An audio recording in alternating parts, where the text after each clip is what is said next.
It's Hilly and Hart. Well, let's talk about eating bugs for a second, shall we?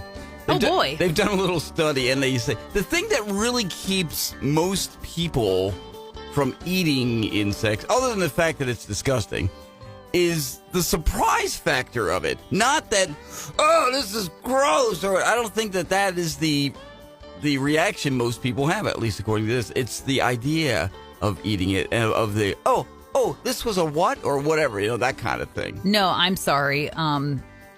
Basically what the study should say is, it's the legs. It's the legs that gross out most people. Feel them in. Oh, yeah. See, that's the thing. That's what you have to do with bugs. You have to camouflage them. You got to psych yourself up in such a way, right? Excuse me, that they don't. I was just thinking about that. That was getting to me. But here's the deal with this study: they gave people a protein bar that was insect-based, the insect protein. Then they gave somebody just a regular old, apple cinnamon protein bar or whatever. Right. And then it wasn't until, they told them what they were eating. I mean, most people are like, oh, yeah, the first one was fantastic. Right. And then they're like, that was bugs. Okay, that's not so bad. Right. You know what I mean? If I can't see the little legs and the antenna and all that, you can psych sign yourself me up. into, but, doing that. If you're walking down a street and they're like, here, eat this giant tarantula on a stick, I'm out. Well, it's funny how many people are willing to do this, because before this test, more than 2/3 of these people said that they were curious about insect food. That's the big thing they're pushing now, too, for protein. Right. Especially in underdeveloped countries. Well, guess what? There is plenty of in underdeveloped countries. Bugs. Yeah. Oh, yeah. Okay. There's bugs everywhere, So, and 71% of people said, they could see themselves eating it in the future. So, again, if you're not telling me what it is, I don't want to know. Then, okay, cool. Whatever. It's Hilly and Hart. Well, right now in Pamplona, Spain, everybody's going nuts because it's the annual 9-day running of the bulls. Oh, yeah. Okay. We've all seen the videos. We've all seen the videos. And every morning, thousands of people, they're going to sprint ahead of 6 fighting bulls and 6 steers each morning. It all starts at, 8 o'clock their time. And then there's usually an afternoon bullfight. I actually know somebody who did this. Really? My brother. Okay. When my brother... He was running with the bulls. Yes. Wow. My brother will be 58 tomorrow, but for his 50th birthday, he decided he wanted to run with the bulls. Okay. And so when he was, quote-unquote, training for this, and my brother's a fairly fit guy, I would call him. I'm like, what are you doing? Oh, I'm on the treadmill. And I'm like, what you need to be doing is practicing how to jump over fencing, jump over other people. That's what you need to practice doing.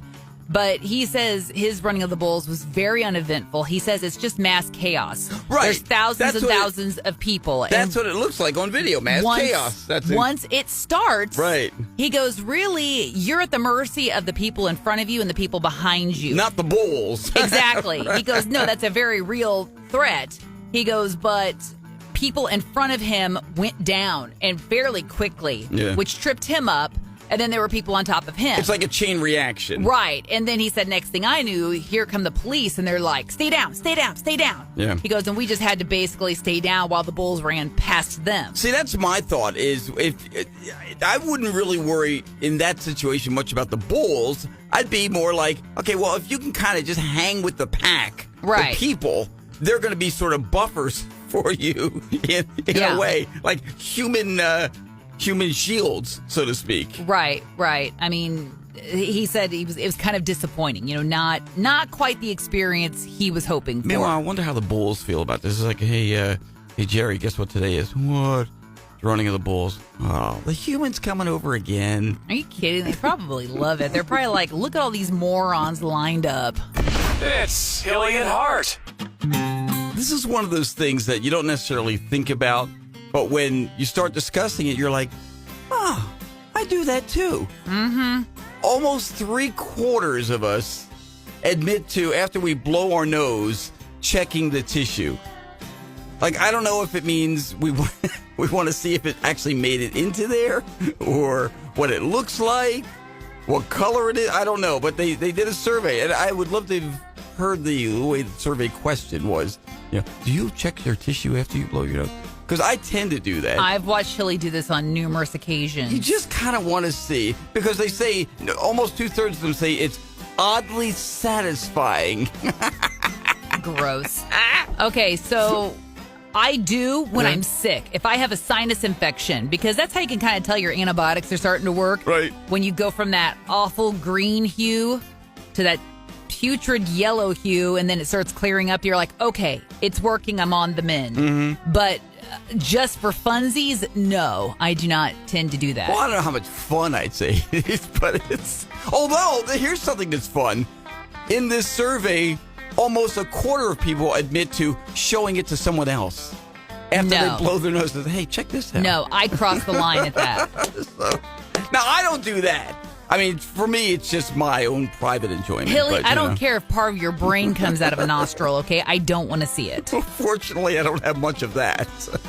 It's Hilly and Hart. Oh, we were just talking about, Travis and Taylor Swift and everything getting married. It's amazing what people will spend their money on. Apparently, you can buy air that was at Madison Square Garden. I guess, Wow. Are they sticking it in a little baggie or something? Is that the idea? Well, here's my favorite. Or They're trash, actually yeah. selling the garbage. Yeah, that's the. If I was going to be dumb enough to do this, I would at least buy the trash. Yeah. Because it's something physical you can hold in your hand. Mm-hmm. As Now- opposed to anybody could say it's air. And now some of those items, some of the garbage include soda can tops, fabric scraps, and a single AirPod. Yeah, so nothing really gross, but still, each one's priced at $25 a piece. Now, the person offering a bag of air, and this wasn't even collected inside Madison Square Garden. It's from outside Madison Oh, see, that Square doesn't Garden. count then. Well, they breathe that same air outside. This person has it on eBay for $50,000. Come on. Oh, good luck with that. Who's going to... Are there any Snickers wrappers in there, by the way, in the trash? I'm just wondering. Oh, I see you've already bid on that. It's Hilly and Hart. Aaron, you were always poo-pooing these driverless vehicles. Yeah. But one of the Waymos, that's the driverless taxis in the San Francisco area, just did a good thing. Apparently there were some teenagers, a couple of 15-year-old passengers, were drinking in this driverless vehicle and I guess shooting toy guns. And the Waymo pulled over and called the cops on them.